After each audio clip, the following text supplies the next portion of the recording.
Varicose veins బాధితులకు శుభవార్త. హైదరాబాద్ లో ఉచిత కన్సల్టేషన్ మరియు స్క్రీనింగ్ కొరకు ఎవిస్ హాస్పిటల్స్ ని సంప్రదించండి. నమస్తే, welcome to India's largest digital media network Suman TV. ప్రస్తుతం మనతో పాటు ప్రముఖ వైద్యులు డాక్టర్ కిరణ్ గంగా ఉన్నారు. వారితో మాట్లాడదాం. డాక్టర్ గారు నమస్తే అండి. నమస్తే మేడం. ఒక కామెంట్, ఎన్నో రోజుల నుంచి డయాబెటీస్ ఉంది, బట్ అది ఎలా కంటిన్యూ అవుతుంది, బట్ బాగానే ఫ్లక్చుయేషన్స్ కూడా ఏమీ లేకుండా చాలా పర్ఫెక్ట్గా మెయింటైన్ చేస్తున్నారండి సార్. డాక్టర్ గారు చెప్పిన సలహాలన్నీ పాటిస్తూ కరెక్ట్గా మందులు వేసుకుంటూ అంతా బాగానే ఉంది.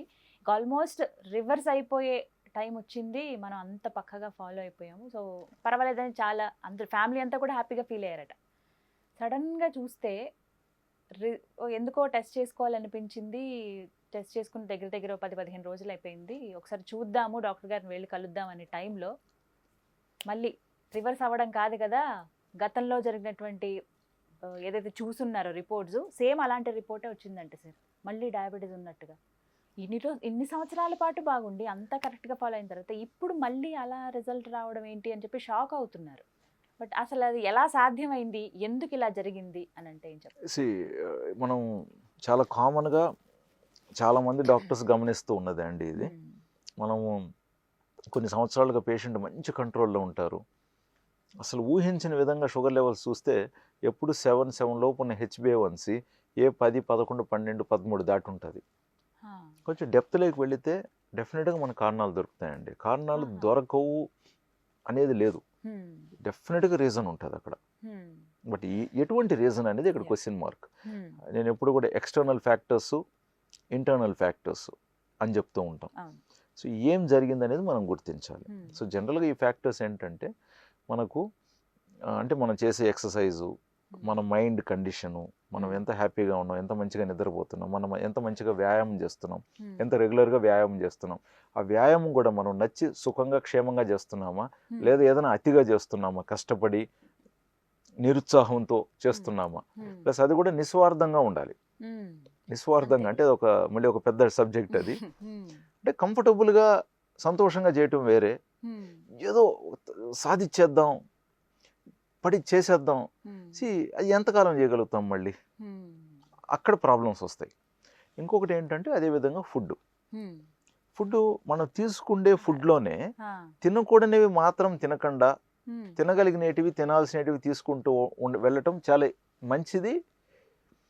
కష్టము కాదు, మేబీ వెరీ ఈజీ కూడా కాదు. ఎందుకంటే అటువైపు ఒకరు గులాబ్ జామ్ తింటూ ఉంటాడు, నువ్వు గులాబ్ జామ్ తినకూడదు, కంట్రోల్ చేసుకోవాలి. అది అంటే కష్టం కాదు ఇక్కడ. అంటే ఏదో తిని షుగర్ తగ్గించాల్సిన అవసరం లేదు. నువ్వు ఏది తింటే నీ షుగర్ పెరగకుండా ఉంటుంది, అది తినకుండా ఉంటే చాలు. అది నేను చెప్తున్నది. సో ఇది ఒక సైడ్ నుంచి.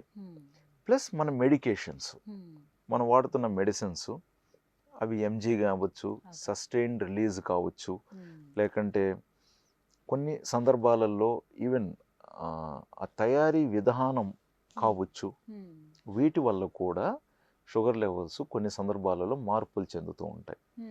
ప్లస్ ఒకవేళ ఇన్సులిన్ వాడేవారు ఉంటారు, ఆ ఇన్సులిన్ తీసుకునే విధానం కొన్ని సందర్భాలలో ఇన్సులిన్ రెగ్యులర్గా తీసుకునే చోటు కాకుండా ఇంకొక చోటు తీసుకోవటం, సో సైట్ రొటేషన్ టెక్నిక్ అంటాం. అది కానీ లేకుండా ఉంటే, ఇప్పుడు కొన్ని సందర్భాలలో ఇన్సులిన్ అనేది మన దాకా వచ్చినప్పుడు ఒక కోల్డ్ చైన్లో రావాలి. తర్వాత మన ఇంట్లోకి వచ్చిన తర్వాత వాడేది మనం బయట పెట్టుకొని వాడుకుంటాం, నిల్వలు ఎక్స్ట్రా ఉండేటి ఫ్రిడ్జ్లో పెట్టుకుంటాం, అది కరెక్ట్. బట్ మన దాకా అంటే ఉత్పాదన అయ్యి మన చేతికి వచ్చే వరకు మధ్యలో ఇంకొక చైన్ ఉంది కదా, కోల్డ్ చైన్ అంటాం కదా, అది పర్ఫెక్ట్గా ఉండాలి. అది మీకు ఆ బాటిల్ చూస్తే కానీ అలా చేస్తే కానీ అది అర్థమయ్యేది కాదు. అది కేవలం పనితీరులోనే బయటపడతాయి. ఈ ట్యాబ్లెట్స్ కూడా ఇప్పుడు కొన్ని ఒక 50 పైసా ఎక్స్ట్రా ఉంటుంది ఒక ట్యాబ్లెట్ కాస్ట్, ఇంకొక ట్యాబ్లెట్ కాస్ట్ 1 రూపీ తక్కువ కూడా ఉంటుంది. మనం చూసినప్పుడు రెండు సేమ్ ఎంజీనే కదా, ఇదే కొనుక్కోవచ్చు కదా, ఎందుకు ఎక్కువ పెట్టాలని ఎవరికైనా అనిపిస్తుంది. కానీ చాలా డిఫరెన్సెస్ ఉంటాయండి వీటిల్లో. సో ఎక్కడ మనకు బయటపడుతుంది అంటే అది పనిచేసే తీరు, పనిచేసే విధానంలోనే బయటపడతాయి. అందుకని చాలా సందర్భాలలో చాలా మంది డాక్టర్స్ మీరు వాడుతున్న మందులు కూడా తెచ్చి చూపించండి అంటూ ఉంటాం. వాళ్ళు జనరల్గా సేమ్ మెడిసిన్ సార్ మీరు ఇచ్చింది అంటూ ఉంటారు. అంటే కొంచెం నేమ్స్ కూడా కొద్దిగా డిఫరెంట్ ఉంటాయి, అక్కడ కొంతమంది పొరపాటు పడతారంటే అవి కూడా ఉంటాయా? ఇవన్నీ కూడా ఏంటంటే ఈ manufacturing okay distribution, wholesale, retailers వీళ్ళు చేసే పెద్ద లాబింగ్ అండి. ఎక్కడ జరుగుతుంది అనేది మనం కూడా గమనించలేం. ఇప్పుడు జనరల్గా డాక్టర్స్ మెడిసిన్స్ రాస్తారు, బట్ నిజంగా వాళ్ళు అనుకున్న మెడిసిన్ అనుకున్న స్థాయిలో అనుకున్నది పేషెంట్కి అందిందా లేదా అనేది ప్రపంచవ్యాప్తంగా ఇది పెద్ద ప్రశ్నే. దీనికి ఇంతవరకు సొల్యూషన్ లేదు అండ్ ఎవరో వచ్చి దీన్ని సాల్వ్ చేయరు. ఇది కేవలం పేషెంట్ డాక్టర్ కలిసి సాల్వ్ చేసుకోవటం తప్ప వేరే ఎవరు వచ్చి ఏం చేయలేరండి. It is in between them.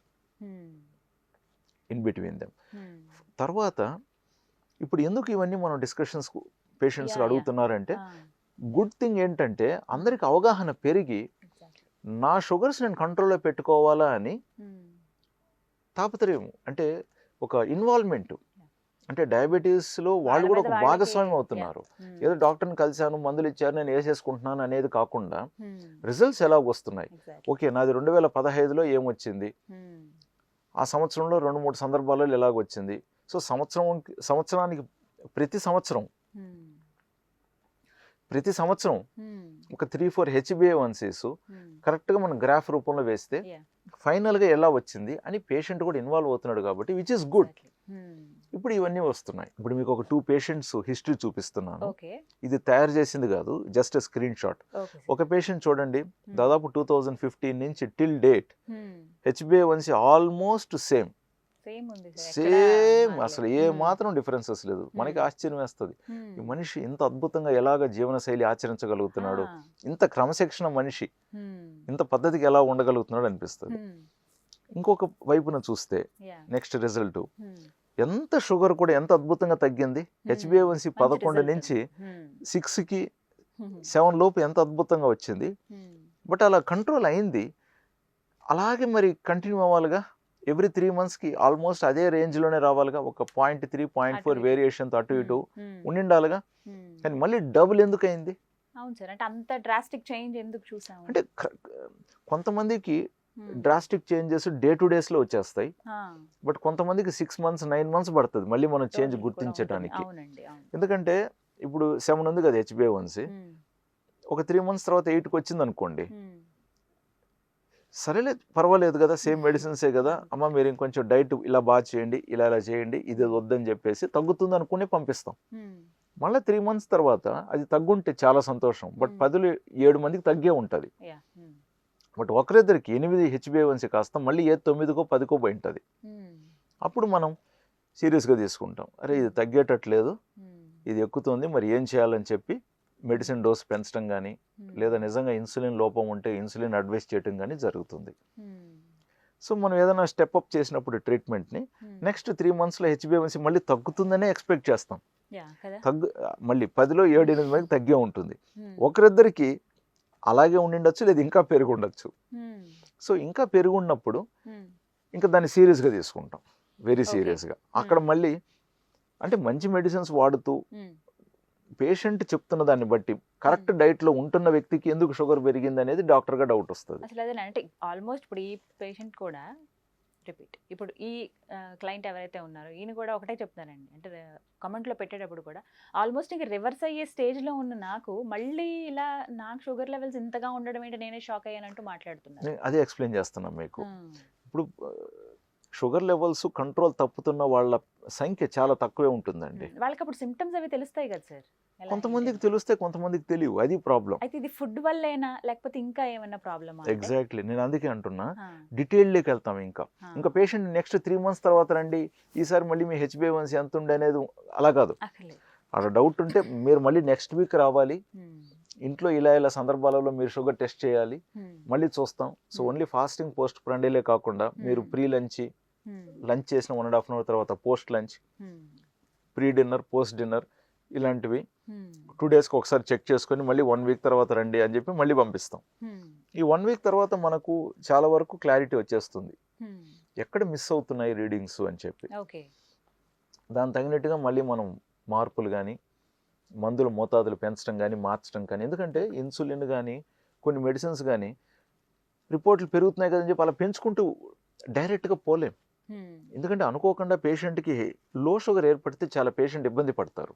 So ప్రతి డాక్టర్ కూడా డోసులు పెంచేటప్పుడు పేషెంట్కి ఎక్కడ లో షుగర్ రావచ్చో అని జాగ్రత్త ఆలోచించే మందుల డోసులు పెట్టడం జరుగుతుంది. బ్లైండ్గా పెట్టడం అనేది very very nobody does that. జాగ్రత్తలు తీసుకొనే పెడతాం. అయినప్పటికీ కూడా కొన్నిసార్లు ఎవరికైనా లో షుగర్ జరగచ్చు, బట్ అనుకున్నంత ఫలితాలు కనపడక షుగర్స్ పెరిగి కూడా కనపడతాయి. సో పెరిగి కనపడినప్పుడు ఏమవుతుంది, మనం పేషెంట్ని రిపీటెడ్గా పిలిపించుకుంటాం.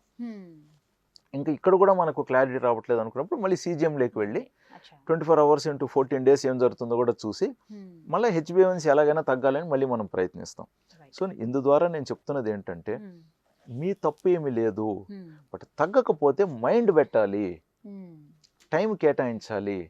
మళ్ళీ మీరు డాక్టర్తో కొంచెం డీప్గా కలిసిమెలిసి దాన్ని ఎందుకు పెరుగుతున్నాయో ఆ పెరుగుతున్న వాటి సందర్భాలను గుర్తించి, ఒకవేళ ఆహార లోపం అయింటే ఈ పలానా ఆహారం వల్ల అక్కడ పెరుగుతున్నాయని మీకు అనిపించుంటే ఆ ఆహారాన్ని తీసేసి ఆ షుగర్స్ పెరగకుండా కంట్రోల్ చేయటం. లేదు, మనం వాడుతున్న మెడిసిన్ ఆ ఫలాని సందర్భాలలో ఆ మెడిసిన్ను అనుకున్నంత ఫలితాన్ని ఇవ్వట్లేదు కాబట్టి షుగర్స్ పెరుగుతున్నాయని గుర్తించినప్పుడు ఆ సందర్భానికి తగిన మెడిసిన్ ఈ షుగర్స్ పెరగకుండా తగ్గించేలాంటి డోసెస్ ఏదైనా అడ్జస్ట్ చేసుకొని అది పెరగకుండా మళ్ళీ స్ట్రైట్ చేసినప్పుడు డెఫినెట్గా మళ్ళీ HbA1c కంట్రోల్లోకి వస్తాయి, కంఫర్ట్గానే ఉంటుంది. షుగర్ లెవెల్స్ కూడా మళ్ళీ ఈసారి మిస్ అయినా నెక్స్ట్ టైం మంచి కంట్రోల్లోకి వస్తాయి. సో కంట్రోల్లో పెట్టుకోవటం వల్ల సమస్యలకు మనం గురవ్వకుండా ఆరోగ్యమైన లైఫ్ని మనం గడపచ్చు. రైట్ డాక్టర్ గారు, థ్యాంక్ యూ అండి.